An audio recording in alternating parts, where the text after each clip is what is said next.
cerai antara Paula Verhoeven dan Baim Wong oleh Pengadilan Agama Jakarta Selatan tidak sekedar menjadi peristiwa hukum, tetapi juga membuka tirai kegundahan dan cobaan berat yang kini tengah dihadapi Paula. Tak hanya harus berjuang memulihkan diri secara emosional, Paula juga menghadapi berbagai isu miring yang menyerangnya secara personal. Namun, Paula pun tetap terlihat tegar. Dalam unggahan terbaru di media sosialnya, Paula pun menunjukkan momen kebersamanya dengan para sahabat terdekatnya di geng Cendol. Dalam unggahan itu pula, Paula pun menuliskan pesan-pesan yang menyiratkan semangat bangkit dan meninggalkan masa lalu. Yang tak kalah mencuri perhatian, Paula pun juga membagikan sebuah video singkat dengan lirik lagu yang begitu menyentil, seolah menjadi sindiran halus terhadap Baim Wong. Publik pun bertanya-tanya, apakah ini curahan hati tersembunyi dari luka yang belum sembuh? Benarkah unggahan itu untuk menyentil Baim Wong? Seperti apa curahan hati Paula dalam postingannya yang seakan siap meninggalkan masa lalunya? Seperti apa langkah hukum yang diambil Paula? Dan seperti apa pula tanggapan pihak Baim atas tudingan melakukan KDRT fisik, psikis, seksual, hingga ekonomi?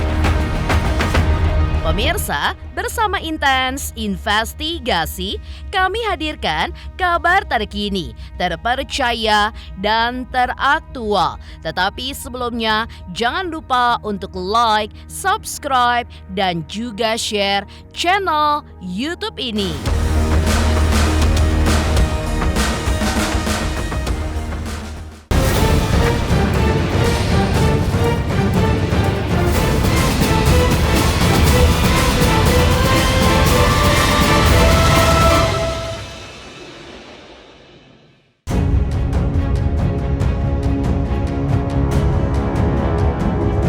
Di tengah upaya banding atas putusan cerai dari Pengadilan Agama Jakarta Selatan serta langkah-langkah hukum yang ditempuh oleh Paula Verhoeven, publik pun dibuat terkejut. Semua langkah itu dilakukan Paula untuk membantah berbagai tuduhan miring yang belakangan ini diarahkan kepadanya yang dinilainya sebagai bentuk diskriminasi gender. Tak hanya itu, Paula pun juga melaporkan dugaan kekerasan dalam rumah tangga yang dialaminya, mulai dari kekerasan fisik, psikis, seksual, hingga ekonomi. Saat ia menyambangi Komnas Perempuan, entah ini merupakan langkah terakhir atau justru awal dari perjuangannya yang lebih besar lagi. Di sisi lain, melalui unggahan di media sosial pribadinya, Paula pun tampak sedang berkumpul dengan teman-teman arisan yang tergabung dalam geng Cendol. Kehadirannya disambut hangat dengan empati dan dukungan yang tulus dari para sahabatnya. Mereka pun seolah menjadi sumber kekuatan bagi Paula di tengah badai perceraiannya. Dikelilingi sahabat yang memberinya simpati dan juga semangat, Paula terlihat sangat terhibur, bahkan larut dalam kegembiraan saat mengikuti tren TikTok bersama mereka. Dalam unggahannya, Paula pun juga menuliskan caption seperti berikut ini. Allahumma barik. Akhirnya ngumpul lagi sama geng Cendol. Cerita Paula Verhoeven. Di sisi lain, Paula pun juga memposting video dirinya yang diiringi lagu dengan lirik lagu yang diduga menyindir seseorang. Jangan cari-cariku kemana, sama siapa. Kita berdua telah usai. Lantas, benarkah unggahan tersebut dimaksudkan Paula untuk menyentil Baim? Tak hanya itu, Paula pun juga memposting video dirinya yang sedang melangkah pergi dengan kalimat-kalimat yang seakan bentuk curahan hatinya yang terdalam. Hei, kamu kemana sayang? Aku pergi menikmati hari yang indah dan seperti biasa menulis cerita bagus di hidupku. Kamu mau ikut? Putusan perceraian Baim dan Paula kini berbuntut panjang. Muncul berbagai isu miring yang kini menyeret nama Paula. Mulai dari cap sebagai istri durhaka hingga dugaan terpapar penyakit sebelum menikah. Langkah Baim Wong yang kemudian melakukan tes kesehatan serta mengumumkannya di media sosial pun mendapat sorotan tajam, salah satunya dari Emma Waroka. Sebagai seorang perempuan yang pernah mengalami perceraian serupa, Emma memahami luka batin yang dirasakan Paula. Ia pun menilai tindakan mengumbar informasi pribadi di ruang publik, termasuk dokumen viral dan juga rekaman percakapan, sangat tidak etis dan juga melanggar privasi. Emma juga menyoroti beredarnya salinan putusan cerai Paula dan Baim yang di dalamnya diduga memuat informasi sensitif mengenai kondisi kesehatan Paula. Entah salinan itu benar atau hoax, menurut Emma seharusnya tidak dibuka ke publik. Ia pun menilai hal itu tidak hanya berpotensi melanggar hukum, tetapi juga menjadi tamparan bagi Paula sebagai perempuan, istri dan juga ibu. Emma pun menyarankan agar kedua belah pihak tidak mengedepankan ego dan lebih memikirkan kondisi psikologis anak mereka di masa depan. Iya, sebenarnya ini sangat disayangkan banget aku sebagai ya sesama perempuan juga, terus seorang istri juga, dan pernah mengalami perceraian yang sangat tidak ada bagus-bagusnya ya, nggak ada happy-happynya sama sekali. Kejadian perceraian itu betul-betul luka yang dalam banget, yang menyembuhkannya pun memerlukan waktu dan effort. Jadi dalam hal ini, berita perceraian Baim dan Paula ini betul-betul berita yang menyedihkan buat aku. Secara perceraiannya sendiri sudah traumatized gitu ya. Ditambah lagi pemberitaan-pemberitaannya ini kok menurut aku hal-hal yang terlalu private sekali bisa terangkat gitu ya, bisa tersebar. Nah, ini yang mau aku benar-benar make my point, bukan membela siapa yang benar siapa yang salah, tetapi ada hal-hal yang sepertinya sudah diterabas, yaitu penyebaran rekaman, yang mana itu hal yang privasi sekali, berada di dalam suatu ruangan dan sedang berbicara, ya mungkin dua orang itu dari yang kita dengar suaranya, pembicaraannya pun sangat privacy sekali, tapi kok bisa tersebar luas? Karena kan kita tahu sendiri ada undang-undangnya, ITE. Tidak boleh kita menyebarkan percakapan pribadi tanpa sepengetahuan dengan orang itu mengetahui dan setuju untuk dijadikan konsumsi publik. Dukungan terhadap Paula juga datang dari Shirin Sungkar. Shirin mendoakan agar perjuangan Paula dipermudah oleh Allah dan berharap perselisihan ini pun segera menemukan jalan damai yang terbaik bagi kedua belah pihak. Support aku, semoga Allah mudahkan yang terbaik untuk semua pihak. Segera selesai, mudah-mudahan Allah mudahkan. Yang penting kita semuanya saling support, berdoa yang terbaik supaya kebaikan itu balik ke diri sendiri. Di sisi lain, hasil penerawangan dari ahli tarot Denny Darko terkait polemik perceraian Baim dan Paula pun cukup mengejutkan. Menurutnya, Baim Wong saat ini berada dalam posisi yang lebih unggul dibanding Paula. Dengan posisi tersebut, Baim dinilai bisa mengeluarkan peluru-peluru yang mampu menyudutkan Paula. Terkait langkah hukum masif yang dilakukan Paula ke sejumlah lembaga, Denny Darko pun juga menilai hal itu belum tentu memberikan dampak yang signifikan terhadap posisi Baim. Pasalnya, seluruh peristiwa yang terjadi merupakan urusan pribadi dan berada di ranah privat. Lebih lanjut, Denny pun menyebut Paula tampak terkejut dengan arah perkara ini. Ia pun tidak menyangka bahwa masalah rumah tangga yang awalnya bisa diselesaikan secara tertutup ternyata berkembang menjadi perang opini terbuka di hadapan publik. Denny juga menilai bahwa pertarungan antara Paula dan Baim saat ini pun tidak berada dalam posisi yang seimbang. Oleh karena itu, dibutuhkan semacam senjata yang bisa memperkuat posisi Paula, terutama untuk menunjukkan kepada publik bahwa tuduhan perselingkuhan yang diarahkan padanya tidaklah benar. Maka sebenarnya kita akan tahu kartu Three of Pentacles ini, Baim ini lebih siap untuk menghadapi, kalau kita bilang ini peperangannya itu Baim itu sudah menyiapkan semua arsenal dan semua pelurunya itu sudah disiapkan.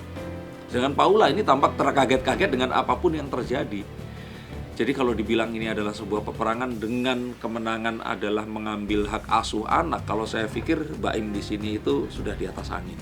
Sehingga nantinya sepertinya akan dikeluarkan lagi hal-hal yang akan bisa menyudutkan Paula, yang akan harapannya di sini itu bisa membalik keadaan yang selama ini terjadi. Sedangkan Paula ini melakukan sesuatu yang sifatnya normatif, lapor ke Komisi Yudisial,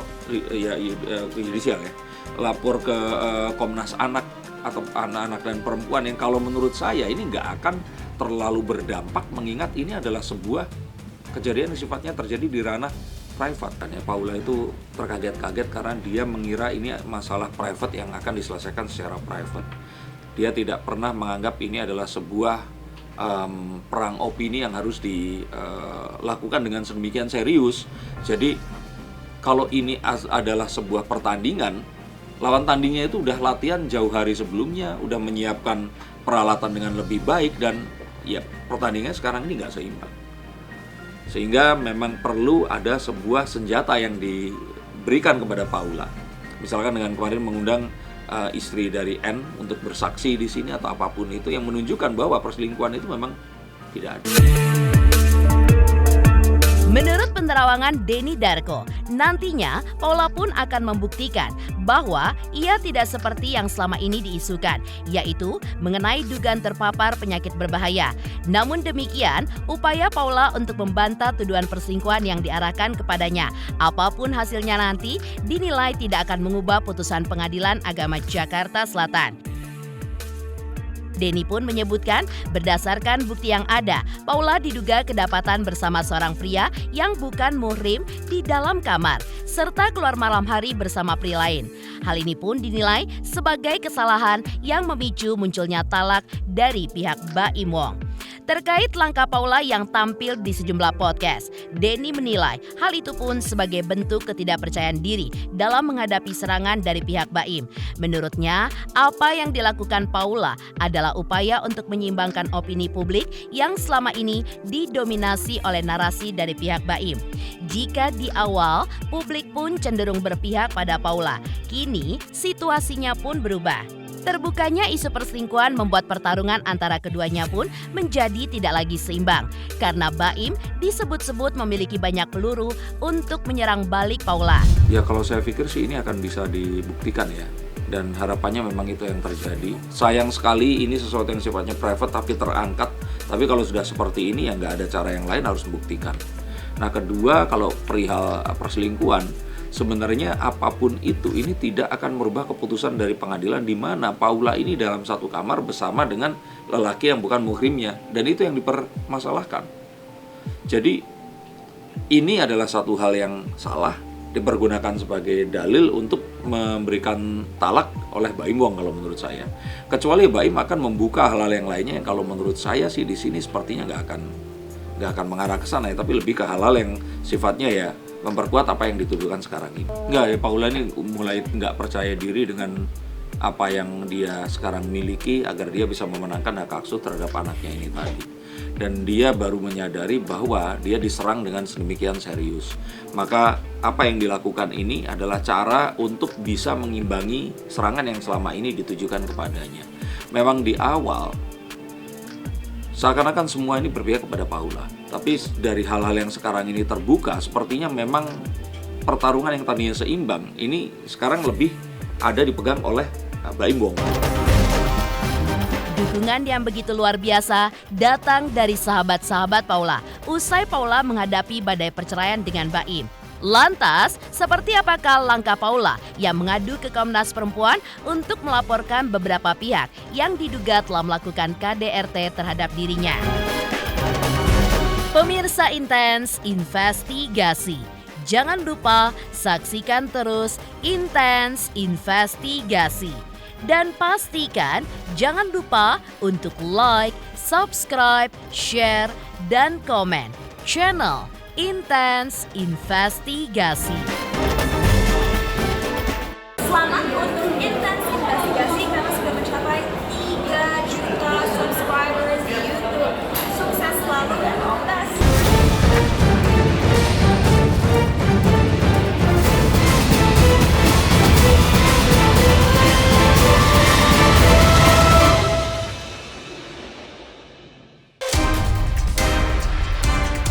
Paula Verhoeven yang mengklaim dirinya mengalami diskriminasi berbasis gender 3 hari lalu resmi melayangkan pengaduan ke Komnas Perempuan. Sebelumnya, Paula pun telah mendatangi sejumlah lembaga, antara lain Komisi Yudisial, Badan Pengawas Mahkamah Agung, dan juga Dewan Pers. Saat tiba di Komnas Perempuan, Paula yang mengenakan kacamata hitam tampak terus menundukkan wajahnya. Ia pun seolah tidak kuasa menyembunyikan kesedihannya akibat perara perceraiannya dengan Baim Wong usai putusan cerai dijatuhkan. Kepada Komisioner Komnas Perempuan, Paula pun melaporkan Baim atas dugaan KDRT serta diskriminasi yang dilakukan oleh pejabat publik. Dalam hal ini, Humas Pengadilan Agama Jakarta Selatan yang dinilainya telah menyampaikan pernyataan di depan publik terkait isi putusan cerai yang dianggap membongkar aib pribadinya dan juga melanggar privasinya. Menurut pihak Paula, dugaan KDRT berbasis gender tersebut meliputi kekerasan fisik, psikis, seksual, hingga kekerasan ekonomi yang disebut telah dialami Paula dan 2 tahun terakhir pernikahannya bersama Baim Wong. Tak hanya mengajukan laporan, Paula melalui kuasa hukumnya juga menyerahkan sejumlah barang bukti berupa rekaman CCTV dan keterangan dari beberapa ahli forensik. Sementara terkait kekerasan ekonomi, pihak Paula pun mengungkapkan bahwa ia tidak leluasa mengelola penghasilannya sendiri, serta akses keuangannya dibatasi dan diawasi secara ketat.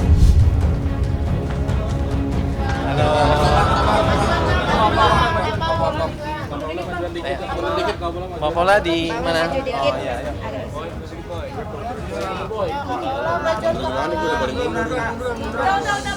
Yuk. Nah, pada hari ini kami kesini untuk memastikan bagaimana hak-hak perempuan itu bisa terjamin. Nah, karena kami melihat bahwa banyak hal yang sebenarnya sudah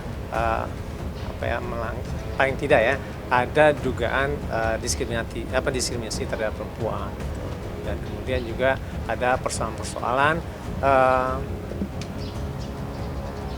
yang sebenarnya tidak bisa dikategorikan sebagai sesuatu yang perlu diungkapkan terkait dengan pendekatan seorang perempuan sebenarnya gitu ya. Jadi di situ ada dugaan diskriminasi dan dugaan dari kekerasan terhadap perempuan. Kami menyampaikan 2 laporan.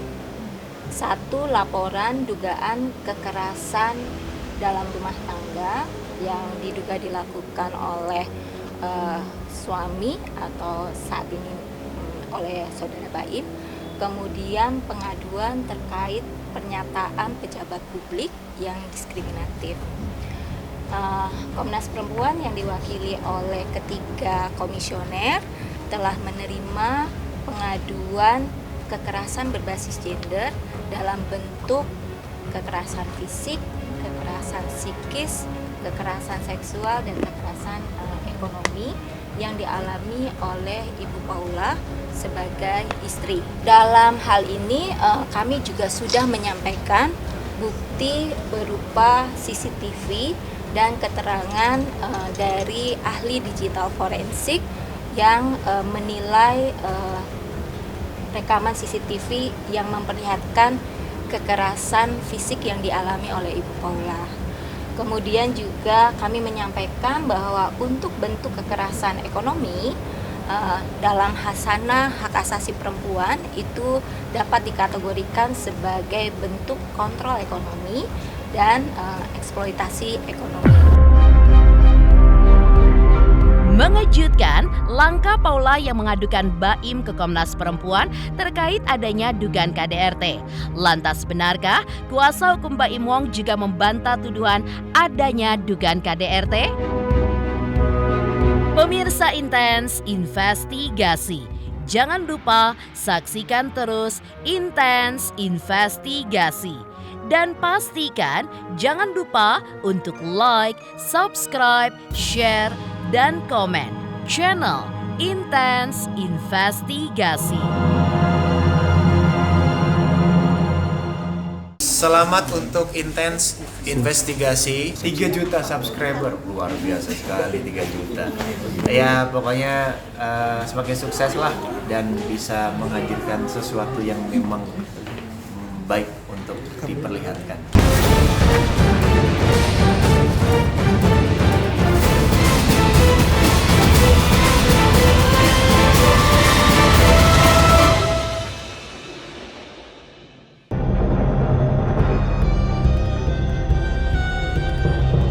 Laporan Paula Verhoeven ke Komnas Perempuan akhirnya mendapat tanggapan dari pihak Baim Wong. Melalui kuasa hukumnya, Fahmi Bahmid pun menegaskan bahwa tuduhan tersebut dibantah tegas.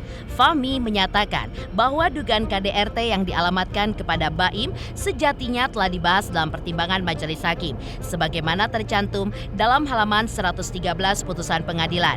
Dalam pertimbangan tersebut, majelis hakim menyatakan tidak terbukti adanya kekerasan, baik secara fisik maupun psikis, karena tidak didukung bukti seperti visum ataupun dokumen pendukung lainnya.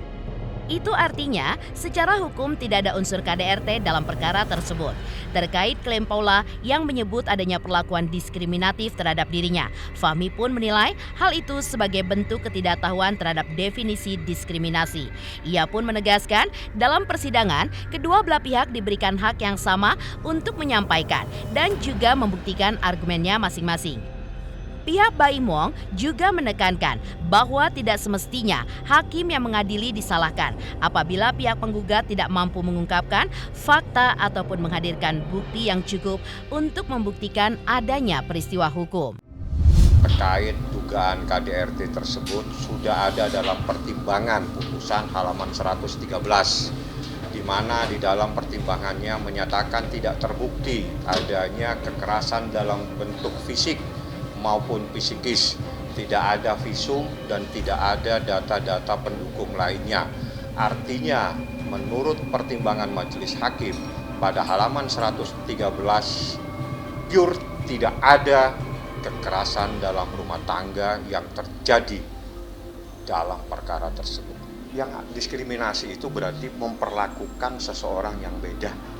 Ya, itu diskriminasi. Kalau tidak tahu pemahaman diskriminasi, tolong jangan menyampaikan kepada masyarakat, kasihan.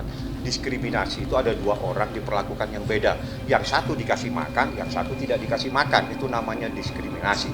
Di dalam persidangan terungkap semua dikasih hak kebebasan yang masing-masing. Pihak kami diberi kebebasan. Silakan ajukan bukti. Kami ajukan bukti sampai 86 bukti tertulis dalam bentuk video dan sebagainya. Kita mengajukan 9 saksi fakta dan 3 ahli. Setelah itu majelis hakim menyatakan ada tambahan lagi tidak? Tidak, yang mulia, ada cukup sampai di sini. Oke, sekarang pihak termohon mengajukan bukti. Dikasih kesempatan mengajukan bukti 47 bukti. 3 saksi fakta dan 3 ahli. Ditanya lagi mau ngasih bukti lagi tambahan tidak? Katanya tidak, sudah cukup. Terus salahnya di mana? Diskriminasinya di mana? Sedangkan diberikan hak yang sama. Kalau misalnya dia punya bahan kurang, jangan menyalahkan orang yang mengadili. Karena Anda sendiri tidak mampu mengungkapkan fakta, tidak mampu memberikan bukti untuk menyatakan ada sebuah peristiwa hukum. Seperti itu. Saat ini saya sampaikan secara tegas, perkara ini sudah diputus pada halaman 113, dinyatakan tidak terbukti ada KDRT, dan saat ini perkaranya adalah menjadi kewenangan Pengadilan Tinggi di Agama DKI karena saat ini para pihak sudah mengajukan upaya hukum banding. Jangan masuk, jangan mengintervensi proses hukum yang sedang berjalan. Demikian pemirsa, kabar terkini, terpercaya, dan teraktual yang kami hadirkan hari ini. Saksikan terus Intens Investigasi setiap hari Senin sampai dengan Jumat, tayang 5 kali sehari dan Sabtu tayang 3 kali sehari, yaitu pada pukul 11 siang, 12 siang, 3 sore, 5 sore, dan 6 sore. Tentunya hanya di YouTube channel. Dan pastikan jangan lupa untuk like, subscribe, share, dan komen channel Intens Investigasi.